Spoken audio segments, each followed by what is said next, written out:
سڵاوتانە بێم کاتتان باش دیارە دوێنێ لیژنەی باڵای بەرەنگاربوونەوەی کۆڕۆنا لە هەولێری پایتەختی کوردستان کۆبوونەوەیەکی ئەنجامدا و تێدا بڕیاریکردنەوەی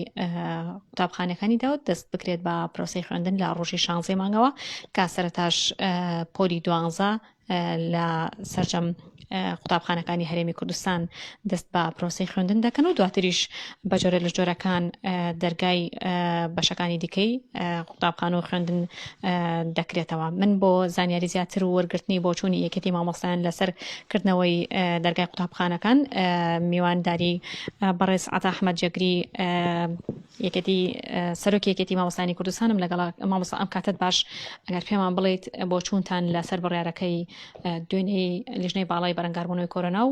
هاوکات وەزارەتی پەروەردە چی بوو؟ زۆر سپاس بەناوی خۆی گەورە سڵاو ڕێزم بۆ سەرجەم مامۆستایان. بەڕاستی ئەوەی کە ئەو بڕیاری کە درا ئێمە نیگەرانین بەسەراحەت و تێبینی زۆریشمان لەسەر بڕیارەکە هەیە،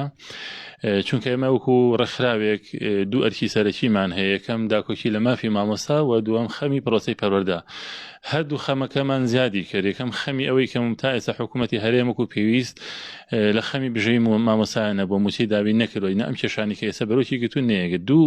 پرۆسەی پەروەردە بەڕاستی زەرەر و زیانی زۆر پێگەیشتووە. لە پار 25/2/2000ەوە ئەم پرۆسەی ڕاگیراوە و ئەمەش حاڵەتێکی دەرونی لای خوێنکار دروست کردووە و دابڕانێکی زۆری بۆ دروست کردووە لەگەڵ پەروەردە و زانستە و مامۆسایانی دیسان نیگەرانن. مامۆسایان نیگەرانن لەوەی کە پرۆسەی پەروەردە ناکرێ ئەوەنە تێکەڵی سیاست کرێ و ئەم بڕیارە بەڕاستی ڕاستە هەندێک حسابی مەسەلەی کۆڕۆنا و نەخۆشیەکە کراوە، بەڵام لە سەدا 10 ئەتوانم بڵێم لە سەدا 90 کێشەکە کێشەی موچەیە، کێشەی ترسی خۆپشاندانە، ترسی بایکۆتە. ئەمە وای کردووە کە هەموو مانگێ دوای بخەن ئەجینە ئەکرا لە مانگی 12 ئێمە قەنەعەتمان وا بوو ئەوای خوێندن بکرێتەوە. باشە ئایا پرۆسەی خوێندن لە ماوەکەمە کە دانراوە ئەو منهەجانە بە پێویستەوە ئەکرێت یان خۆت قوتابی ئەتوانێت لەو کاتەیە خوێندنی تەواو وەربگرێت؟ پرۆسەی پەروەردە وەکو هیچ پرۆسەیەکی تر نییە، وەکوی دام و دەستگایەکی تر نییە، پرۆسەیەکی درێژخایەنە، بە پینۆپۆڕە حەل نابێت. مەسەڵەن دائیرەیەکە لە ژوورێکە یەک فەرمانبەر بمێنە ئیشی خەڵک ئەتوانێت ڕای بکات. مەسەڵەن ئەم هەفتەیە کەسەکە مامەڵەکەی بۆ نەکرێت ئەتەکرێ هەفتەکەی تر، بەڵام ناکرێت پرۆسەی پەروەردە ئاوای لێ بکرێ، ئەم کێشە تەراکم بێ بەسەرێکا بکەوێ،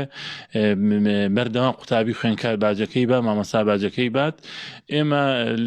لە مانگی 11 پرۆژەمان یاوەتە ئەنجومەنی وەزیران و وەزارەتی پەروەردە داوامە کردو لە بیدایەتی مانگی 12 داوام بکرێتەوە، چکە و کاتش کۆڕۆنا پاشەکشەی کرد بۆ پرۆژێکی تێر و تەسەل جێگەی ڕەدامەندی هەموو لایەک بوو، بەداخەوە بەگویان نەکردین. ئێستش ئەم بڕیارەمە هەز ناکەین ڕاو بۆ چوونی مامۆسایانی لەگەڵ بێت، هی بەڕێوەبەرەکانی لەگەڵ بێ، هی سەرپەرشتارانی، حتا بەڕێوەبەری پەروەردەکان من پێم وایە تێبینان لەسەر ئەم بڕیارە هەیە. زەرەری زۆر زۆرە بەڕاستی، یعنی ئەگە من زەرەرەکانی بژمێرم زۆر زۆرە. تەنها ئەوەنە هەیە خەڵک بێدەنگەکە جارێکە موچەیش دواکەوێت زۆر کێشەیەکیان بۆ دروست نابێ. هەر ئەمە چ ئەمە ئەجینا یەکەم زۆر زەحفێکی زۆریان پێکردو بۆ دواوە، ینی خوێندنی ئەم ساڵ ئەگاتە مانگی 12. ئەی تۆ مەسەلەن تۆ خولی دووەمت هەیە ئەی خەیتە کوێ، ئەی ساڵی دا ئەی پشووی دوای ئەم ساڵە خەیتە کوێ، ئەی ساڵی داهاتوو چۆن دەست پێەکەی، یعنی ئەنجا تۆ وەرزی هاوینی تێئەکەوێت، تۆ حسابکە لە گەرمیانە قوتابیەک لە مانگی 7 وەشە چۆن دەوامەکات، یعنی تۆ وەسائلت پێویست، یعنی وەلحاصل کێشە و گرفتەکان زۆرە. مەجال هەبێت تا هەمووی باسەکە. طبعا کۆمەڵە کێشە دروستە بێ. مەسەڵەن بڕیارە ناو پۆلی 12 بە تەنها داوام بکە. من مشرفم، سەرپەرشتارم لە دەرەوەی شار، لە شار باژێر لادێمان هەیە مامۆسای 12 چۆن بەتەنیا هاتوچۆکە بۆ ئەولادانە بە یەک ساری خصوصی بگرێت، چونکە ناتوانێت و یا بمێنێتەوە ناتوانێت بەتەنها، چکە جاران لادیەکان و دەرەوەی شار بە پاس هاتوچوانەکە مامۆسای بنەڕەتی و ئامادەی بەیەکەوە پاسێکیان ئەگرت یان ساریکیان ئەگرت بەمە ئەتوان هاتوچۆ بکەن. ئێستا مامۆسای 12 بەتەنها ناتوانێت، ئەمە کێشەی دەرەوەمان بۆ دروستە بێ. دوو ناو شار ئەڵەبی کە بە پۆلەکانە بکەم بێتەوە، لە مەکتەبێکە کادری 6 نییە بەشی هەم بۆ بکات تۆ پۆلەکان ئینکەی ئەنجا زەحفێکی زۆر کراوە بە کاتی وەرزەکان یعنی دانراوە لە مانگی 10 و 11 و 12 وەرزی دووهەم ئەنجام بدرێ ئەی باشە لە مانگی 12 کاتە لە کۆتایی 12 ئیمتیحانی وەرزی دووەمە کرێ ئەی باشە خولی دووەمت هەیە ئەی خولی دووەمت کرد ئەی مەسەلەن ئەی بێ پشووی کۆتایی ساڵ ئەخەیتەکەی ساڵی کەی ینی تۆزێ بەسەریەکە ئەکەوێ شتەکان ئەمە زەرەری زۆر ئەگا جگەلەوە زەرەری تری ئەوەی دابڕانێکی زۆری قوتابی دروستە بێت من بنمونە ئێڵێ من مناڵێکم خۆم هەیە لە یەکی بنەڕەتی بۆ پار حرفەکانی تاو نەکردوە ئێستا لەگەڵا دانیشم هیچ نازانێ ئەبێ ئەوەی پار دووارە بکەینەوە قەرەبووی ئەوەی پارکەینەوە من باشە مامۆستا مەتوانم مناڵەکەی خۆم کتێبم بۆ هێنا و دەستەکانی پێڵێمەوە ئەو خەڵکی ترکە باوکی نەخوێنەوارە یان پێی ناکرێ چۆن قەرەبووی ئەم هەموو دابڕانە ئەکاتە لە بەرەو بەڕاستی بەلای ئەمە بڕیارێکی هەڵە بوو کەم و کورتی زۆر زۆرە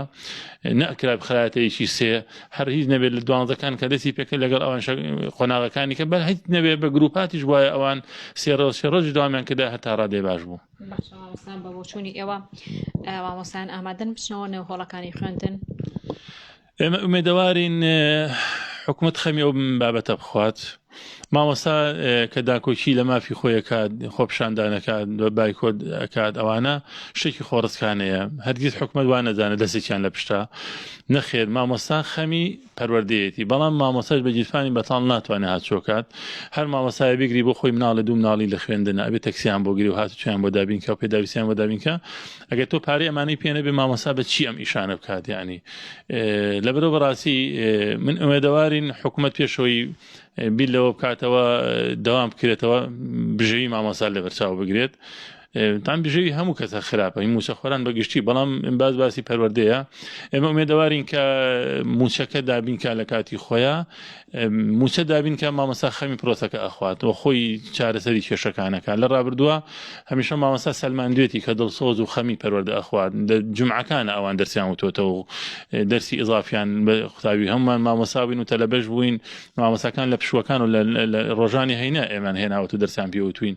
لەبەرەوە نابێ ئەمە گومان کەین لە دڵسۆزی مامۆستا زۆر هەڵەیە خەڵک تۆمەتی تۆمەن خاتە پاڵ مامۆستا زۆر هەڵەیە مامۆستا دڵسۆزە بەد ئەوە حکومەت ئەرکەکانی خۆی بەرامبەر مامۆستا جێبەجێ ناکات ئێمە ئومێد دەکەین نەگاتە ئەوە مامۆستا بایکۆت کات ئەوە ئەکەوێتە سەر حکومەت تۆپەکە لە ساحەی حکومەتە بێ حکومەت موچە دابینکە بۆی مامۆستا بیر لە شتیوان نەکاتەوە لەگەڵ ئەوەیە کە زۆربەی وەکو خۆ ئاماژەتێکەش زۆربەی شوێنەکان کراونەوە پێشەوەی دەرگای قوتابخانەکان بکرێتەوە هۆکاری دواخستنی بەم جۆرەی کردنەوەی قوتابخانەکان چی بوو؟ تاوانەوەی کرد لە ڕاگەاندنەوەکەی لیژنەی باڵای ڕوبەڕوونی کۆرۆنایە هەیە ئەوان زیاتری بەستنەوە بە هینەوە بە مەسەری کۆرۆنا و نەخۆشیێکە و تەشانە نەکردنی ئەوە جێی دەخۆشیە کە ئەوان خەمی تەندروستی هاوڵاتیانە خۆن و ئێمەش لەگەڵ یان کە هەمومان پابندی ڕێنمایە تەندروستیەکانین کە ئینکاریەوە ناکە بەڵام ئەوەی کە جێگەی گومانە لای ئێمە ئێستا هەموو شوێنە قەرەباڵەخەکان کراوەتە جگە لە قوتابخانە مەسەوەرە هەموو چاخانەکان و کافتریاکان هەمووی کراوەتەوە تەعزیێدا ئەندرێت دایرەکان بەڕۆبەراتی هاتو چۆ و باج و تاپ و هەمووی کراوەتەوە هەزاران کەسی تایە بڕۆ بازار هەمووی قەرەباڵەخە یعنی شوێنێکی قەرەباڵغ نییە داخرابێت تەنها قوتابخانەی لێ دەرچێت لە کاتێکە قوتابخانە ئەکرا کۆنتڕۆڵ کرێت ئەکرا بە ڕێنمایی بە مەسەنێڵی تێکەڵ بن مامۆستا سەرپەرشتیان کە چارەسەر ئەکرا لەبەر بە قەنەعەتمان وایە ئەگەر لە سەدادا لەبەر کۆرۆناکەوەی لە سەدانەوە لەبەر مەسەلەی موچە و خۆپشاندان و بایکۆت و ئەوشتانەیە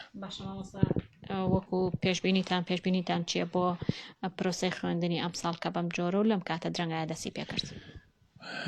مەسئولەتی پەروەردە و خوێندن لە ئەستۆی هەموو تاکبەتاکی کۆمەڵگایە بەڵام لەم کاتەیە حکومت بەرپرسە لەوەی کە زیانی زۆر بە قوتابی گەیشت و خوێنکار لە ڕووی زانستی و پەروەردەی و لە ڕووی پەروەردەی هەموو ڕوخا ئەوەی کە بەتاڵە هەمووی لە ماڵەمی خەیکی ئایپاد و مۆبایل لە ماڵ ئەمە حکومت بەرپرسە لەمە یعنی ئەگەر لە وڵاتێکە یاسا و قانون سەربەر بوایە ئەم وایە سەرۆکایەتی حکومت هەمویان وەزارەتی وەزیری دارایی وەزیری پەروەردە ئەمانە هەمووی بدرێن دادگا چونکە زەرەر و زیانان بە 1,800,000 قوتابی خوێنکارگیانەوە یعنی ئەوان بەڕاستی بوونەتە مای ئەوەی کە ئەم هەموو قوتابی خوێنکارە لە زانست و پەروەردەدا ببڕێوە تووشی دەیان کێشەوەی کۆمەڵایەتی لە ناو ماڵەکانە لەبەرەوە ئومێدەوارین حکومت مراجعەی خۆی کاتەوە ئەم پرۆسی پەروەردەی شتێکی استراتیژی سیر کات بودجێ تایبەتی بۆ دابین کات بۆی کە بەڕاستی ئەم زەرەری پێی گەیشتووە کە ئاسانیش نییە قەرەبووکردنەوەی بتوانین بۆ دەو هەمومان قەرەبووی کەینەوە زۆر سپاس بۆ سەرنج و تێبینیەکانت، سپاس بۆ مامۆستا عەتا ئەحمەد جێگری سەرۆکی یەکێتی مامۆستایانی کوردستان کە باسی لەوە کرد وەکو خۆی ئاماژەی پێکرد کە دواخستنی پرۆسەی خوێندن زیاتر جگە لە بڕیارە جگەلەوەی کە هۆکارێکی تەندروستی هەبووە هاوکات بڕیارێکی سیاسی بوو داوەشی لە سەرۆکاتی حکوومەتی هەرێمی کوردستان کرد کە موچەی مامۆستایان لە کاتی خۆیدا بوو ئەوەی هیچ نەبێت پرۆسەی خوێندن هێندەی دیکە دوانەکەوێت.